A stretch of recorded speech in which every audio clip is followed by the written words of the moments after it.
Hello guys, मेरा नाम है शिवम। मेरा नाम है अनु। तो भाई हम एक और लेकर आ गए। जाकिर नाइक के कमेंट आ रहे थे यार बहुत ज़्यादा कि जाकिर नाइक की वीडियो पे भी रिएक्शन दो दिया करो, बहुत अच्छी वीडियो होती है। ठीक है, तो हमने वीडियो पे दिया था, वो अच्छी लोगों को अच्छी लगी। ठीक है, लाइक्स भी बहुत किए लोगों तो ने। आप तो कमेंट दूसरी करते वीडियो हो तो देखते हम उस पर रिएक्शन दे ही देते हैं। हैं जी। ठीक है, तो देखते हैं वीडियो। नमस्कार, मेरा नाम निखिल ओखदे है और मैं सॉफ्टवेयर इंजीनियर हूँ। आज हम जिस चीज़ के लिए यहाँ पे जमा हुए हैं उसका टॉपिक यूनिवर्सल ब्रदरहुड है। पर मुझे कहीं ना कहीं ऐसा लगा कि हम इंसानों तक सीमित रह गए। मेरा ऐसा कहना है कि हम इंसानों में कुछ इंसान ऐसे भी हैं जिनकी कुछ फीलिंग्स या जिनको जानवरों के बारे में भी थोड़ी फीलिंग्स हैं, और अगर आप उन्हें हर्ट करते हैं तो ये उस इंसान के रिलीजन के प्रति जाना है। तो मेरा ये मानना है कि भगवान कुछ नहीं है, सिर्फ एक यूनिवर्सल ब्रदरहुड का माध्यम है ताकि एक भगवान को हम पूजें या इबादत करें और इसके थ्रू हम यूनाइट हो जाएं। तो मेरा सवाल ये है कि हम हमेशा भगवान को इस तरह तोलते हैं कि उसे इंसान की तरह फीलिंग्स हैं, वो हमें सज़ा देता है, हमें रिवॉर्ड करता है। पर हमारे अलावा इस यूनिवर्स में, मैं उस वर्ड पे स्ट्रेस करूँगा, यूनिवर्स में जानवर भी हैं जिनका काम इस भगवान के बिना चल रहा है, जिनमें कोई फीलिंग्स नहीं है, ना वो कुरान पढ़ते हैं ना बाइबल पढ़ते हैं। वो भी जीवित हैं, हम भी जीवित हैं। हमें एक गुमान हो गया है कि हम थोड़े स्मार्ट हैं, पर वो भी इस सृष्टि का हिस्सा हैं। तो इस यूनिवर्सल ब्रदरहुड में उनके प्रति हमारी भावनाएं के बारे में कुछ जिक्र, और मैं जानना चाहूँगा कि क्या पैंथीज़म इसका एक सॉल्यूशन नहीं है, क्योंकि इसमें हम किसी एक इंडिविजुअल को वर्शिप नहीं करते। जैसा कि जुडाइज़म में कहा गया है कि I am a jealous God, और एक जेलस एक ऐसा इमोशन नहीं है जिसे हम पूज सकें मेरे हिसाब से। पर अगर हम पैंथीज़म को एक सोल्यूशन माने तो ये एक ऐसी चीज़ है जो हमेशा रही है। पेड़ हमेशा रहे हैं, ये यूनिवर्स हमेशा रहा है, और जबकि धारणाएं, डेफिनेशंस भगवान की हमेशा बदलती रही हैं। तो अगर हम गॉड को कांस्टेंट के रूप में देखना चाहते हैं और इसे एक माध्यम बनाना चाहते हैं आपसी भाईचारे का, आलमी भाईचारे का, तो क्या पैंथीज़म इसका एक सॉल्यूशन नहीं है? भाई साहब ने सवाल पूछा कि यूनिवर्सल ब्रदरहुड हम सिर्फ इंसानों तक महदूद रह गए हैं, क्या जानवर में जान नहीं है? और ये भगवान को हमने खुद बनाया ताकि आलमी भाईचारा रहे, लेकिन क्या पैंथीज़म इसका सल्यूशन नहीं है कि भगवान को हम दूसरे रूप में देखें? भाई साहब का अच्छा सवाल है। सवाल के दो हिस्से हैं। पहला एक हिस्सा है कि यूनिवर्सल ब्रदरहुड सिर्फ महदूद इंसानों तक क्यों, जानवर पेड़ पौधों को क्यों नहीं लिया गया? दूसरा सवाल, क्या पैंथीज़म इसका सल्यूशन नहीं है? पहले सवाल का जवाब कि यूनिवर्सल ब्रदरहुड, आलमी भाईचारा के अंदर हम बाकी जीवित चीज़ों को क्यों नहीं लेते? अगर लेंगे तो जीना ही मुमकिन नहीं है। अगर हम लेंगे बाकी जीवित चीज़ों को, हम आलमी भाईचारे में लेंगे, तो आपको यहाँ खड़े रहना भी मुमकिन नहीं है 5 मिनट तक के। क्यों मैं बोलूँगा? क्योंकि मैं डॉक्टर हूँ। भाईचारा का एक उसूल है कि दूसरे भाई का कत्ल मत करो, उसूल है कि नहीं? ठीक है, आप सांस ले रहे, अभी सांस ले रहे ना, आप जब सांस लेते लाखों जर्म्स का कत्ल कर रहे हैं आप कैसे भाई? ये लाखों लोग का कत्ल कर रहे जीने के लिए, ये कैसा भाईचारा है? तो इसीलिए भाईचारे का डेफिनेशन जरा हम बराबर तौर से समझ ले, फिर हम डिस्कस करें।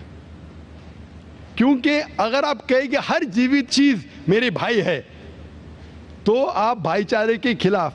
कोई भाईचारा में ये नहीं है कि दूसरों का कत्ल करो अपने आप को जिंदा रखने के लिए। कभी भी इस्लाम में ये नहीं कहा गया है कि दूसरों को दबाओ अपने आप को ऊंचा करने के लिए। और मैं अल्लाह के रसूल की एक मिसाल दूंगा आपको। अल्लाह के रसूल फरमाते हैं, आप जब देखते हैं एक खजूर का दरख्त, पाम ट्री, वो एक मोमिन की मिसाल है, मुस्लिम की मिसाल है, तो साहबा सोचते इसका क्या मतलब? क्यों एक खजूर का दरख्त, पाम ट्री को मुस्लिम कह रहे? समझ में नहीं उनको। आज हम जानते हैं, उस टाइम अल्लाह के रसूल ने कहा, कोई भी पेड़ पौधे जब भी बढ़ते ऊपर, वो क्या करते हैं? आजू बाजू पेड़ को हटाते हैं, फिर ही बढ़ते हैं। नीचे जाते हैं, अपने पौधों को, रूट्स को एक्सपैंड करते हैं, इसीलिए आप देखेंगे म्युनिसिपैलिटी क्रैक्स को तोड़ती है, मजबूत कर रही है। क्यों? वो पेड़ बढ़ता है तो क्रैक हो जाता है, फिर से टाइल लगाते हैं। जितना पौधा बढ़ता है, जितना पेड़ बढ़ता है, उतना आजू बाजू नुकसान करता है। एक वाहिद दरख्त है पाम ट्री, जो जितना ऊंचा जाता है दूसरे को नुकसान नहीं पहुंचे, सीधा जाता है। बाकी लोग यहां जाते वहां जाते, इसके घर में घुसते उसके घर में घुसते, ऊपर जाते सीधा, किसी को तकलीफ नहीं देते, नीचे भी जाते सीधा,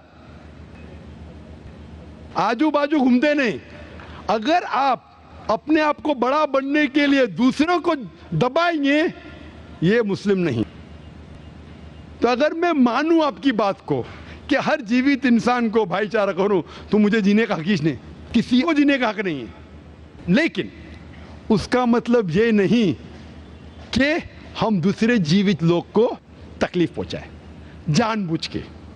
इसीलिए इस्लाम में जब मोहम्मद सल्लल्लाहु अलैहि वसल्लम पैगाम दिए अरब देशों में, अरब मुमालिक में, तो लोग ने कहा ये कैसा इंसान है।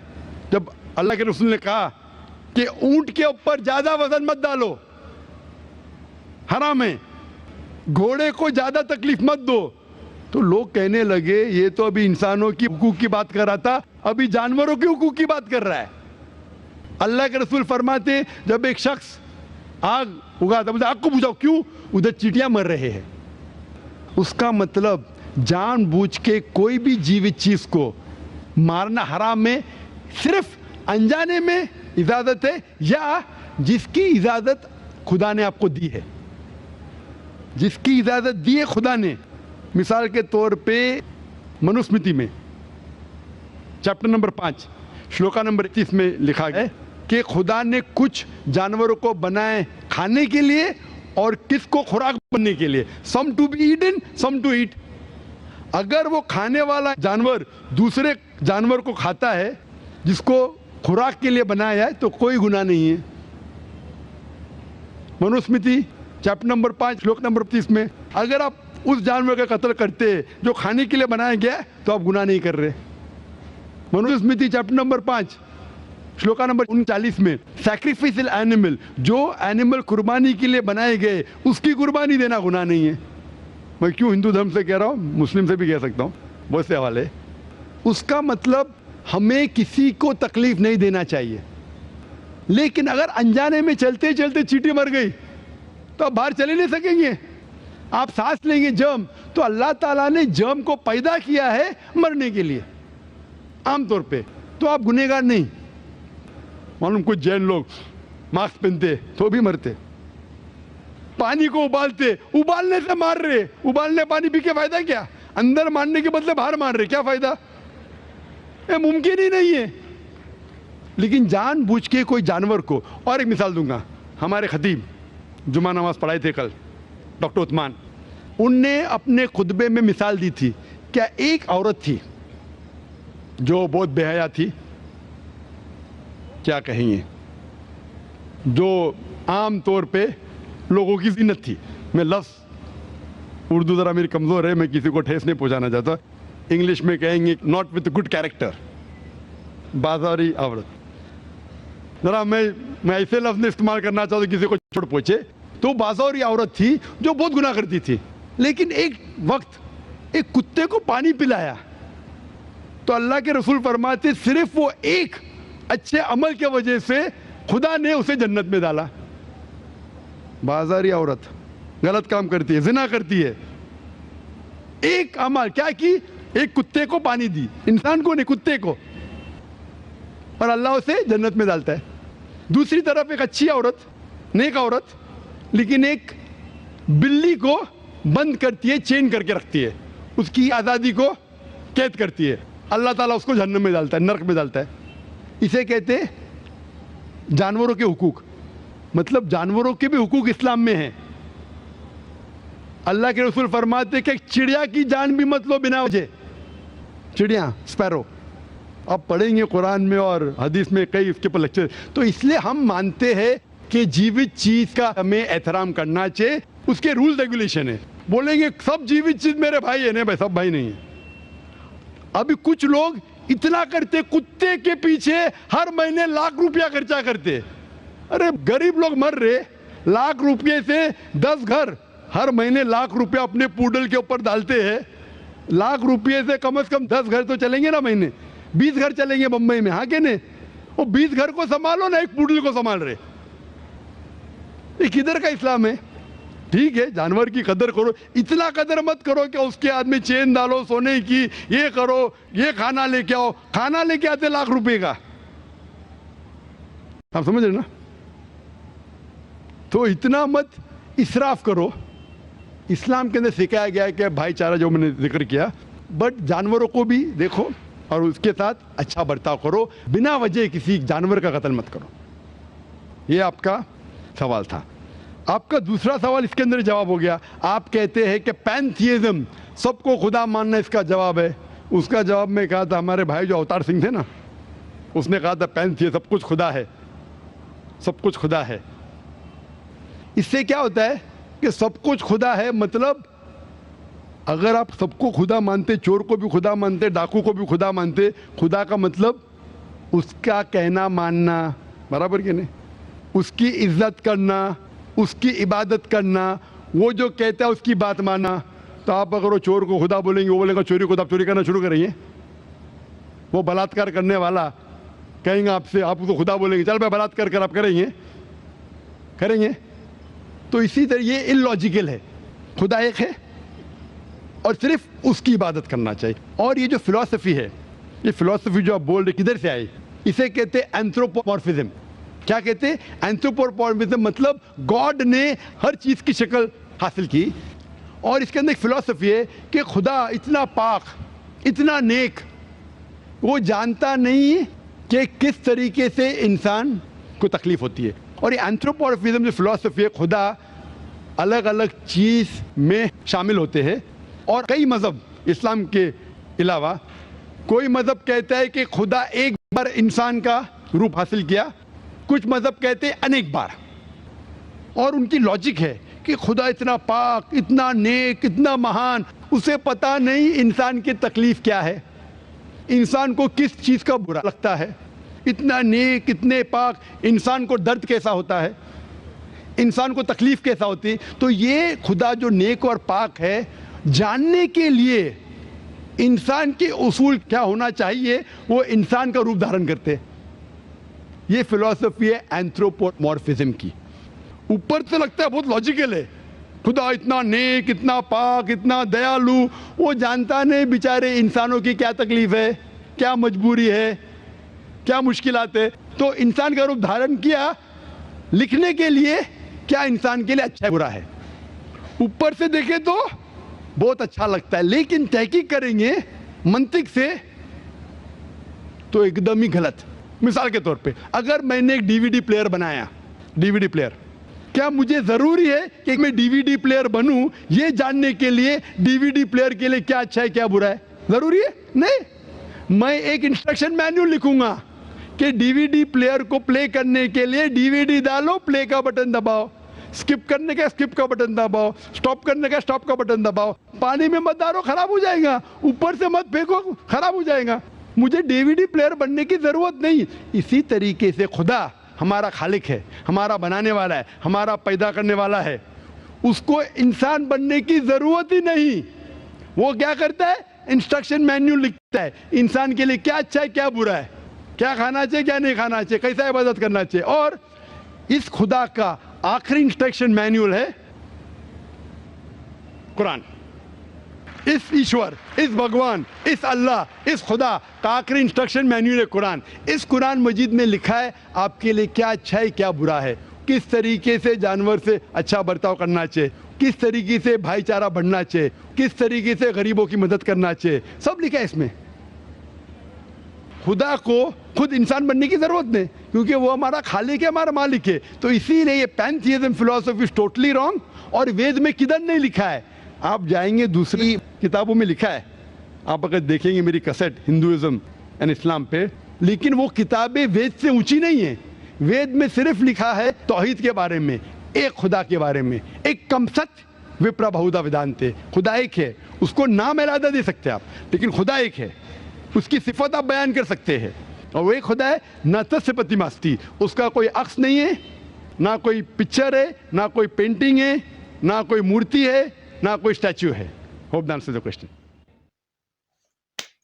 तो जैसे इन्होंने बताया, एक तो मैं बताऊंगा कि इनको इतनी नॉलेज है, इन्होंने सारी भाई, मतलब मेरा भी ये सपना है कि मैं ना एक एक लाइन, एक एक वो सब याद कर लूं, कुरान बाइबल अपनी जितनी है सारी याद कर लूं। तो इनकी नॉलेज देख के, और बाकी जिन लोगों को ना याद हो जाती है, उनकी नॉलेज देख के मेरे को बहुत वो होता है। ऐसे ये फटाफट ऐसे बता देते हैं बिना पढ़े, इस वर्ष नंबर में इतने, उसमें इतने, ये लिखा है भाई, कमाल की बात है। ठीक है, बहुत याद करना पड़ता होगा पूरी सारी किताबें में क्या क्या लिखा हुआ है।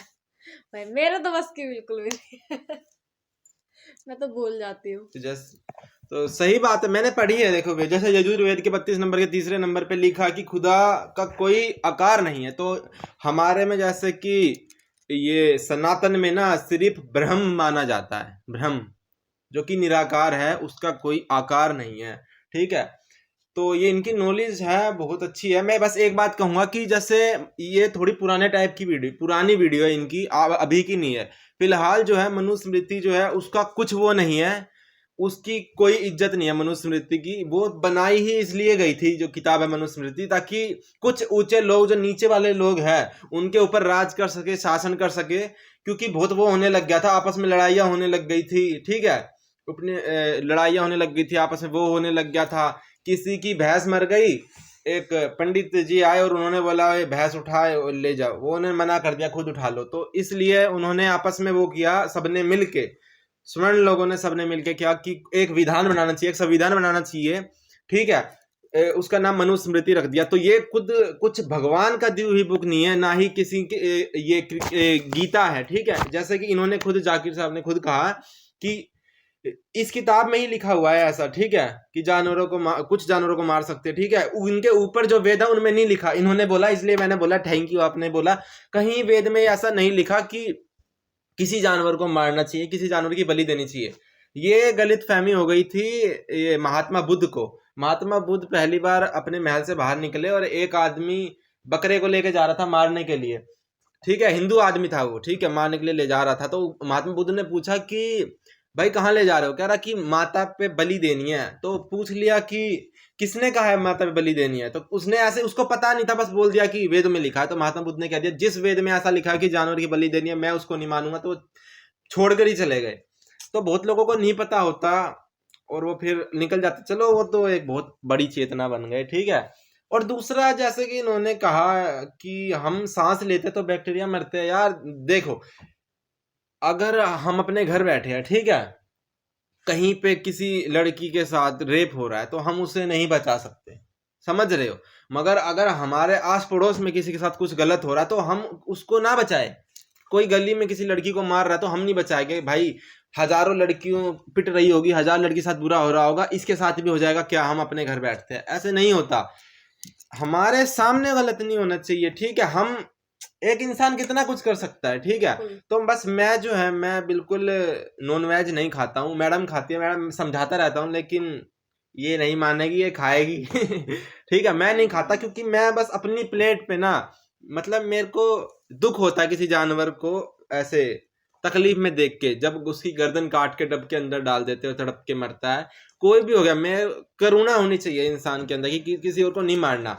अब सांस ले रहे हैं, मर रहे हैं भाई, तो इस हिसाब से हम उसको ही मारे, वो गलत बात है। हम जितना खुद रोक सके खुद को, उतना कम से कम रोकना चाहिए। बाकी सबके धर्म में अलग अलग बातें हैं।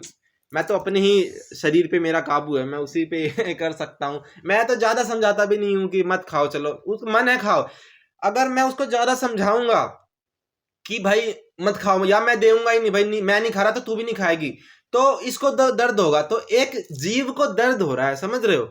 एक जीव को दर्द, तो मुर्गे को दर्द से बचाने के लिए मैं इसको दर्द दे रहा हूं, तो वो भी गलत बात है। तो ये खुश है अब किसी को दर्द देके, मैं नहीं हूं। तो यही है। और जाकिर साहब के बारे में तो बता ही दिया। ठीक है, जाकिर नायक साहब हैं। भाई नॉलेज यार, मेरा सपना है यार, मेरे को इतनी नॉलेज यार। मतलब मैं बहुत किताबें पढ़ता हूँ, बहुत वेद हो गए, सब हो गया।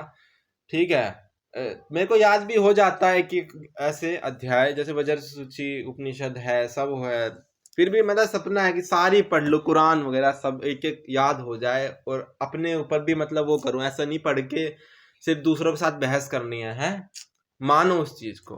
तो बस यही था, लाइक करना, सब्सक्राइब करना, ज्यादा बकबक कर दिया, और यहाँ तक तो पता ही नहीं, कोई एक ही बंदा आया होगा तो जो यहाँ तक आ गया वो कमेंट में लिख देना, क्या लिखेंगे, कुछ भी लिख देना प्यारा सा, शिवम लिख अच्छा देना शिवम लिखना, जो यहाँ तक आ गया, पता चल जाएगा कौन कौन यहाँ तक आया, शिवम लिख देना, ठीक है, बाय।